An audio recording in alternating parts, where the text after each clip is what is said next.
தமிழகத்தில் வைத்தீஸ்வரன் கோவில் அருகே பல நூறு ஆண்டுகளாக பாதுகாக்கப்படும் ஓலைச்சுவடிகள் இருக்கின்றன.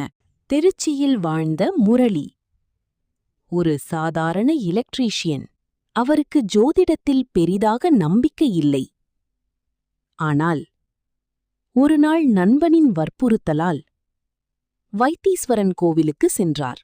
அங்கு இருந்த வயதான நாடிவாசகர் முரளியின் கைரேகையை பார்த்தவுடன் ஒரு பழைய ஓலையை எடுத்தார்.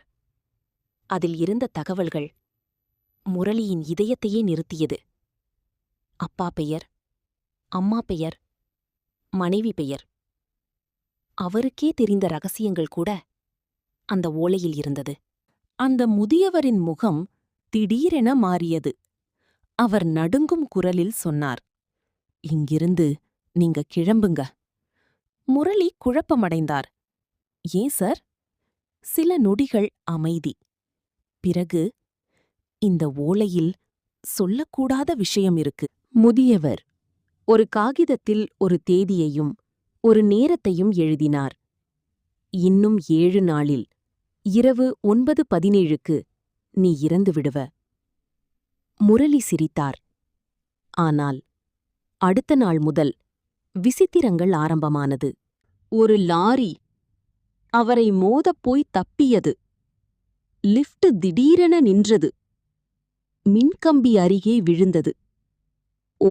7வது நாள் அவர் வீட்டை பூட்டிக் கொண்டு உள்ளே உட்கார்ந்தார். Mobile of.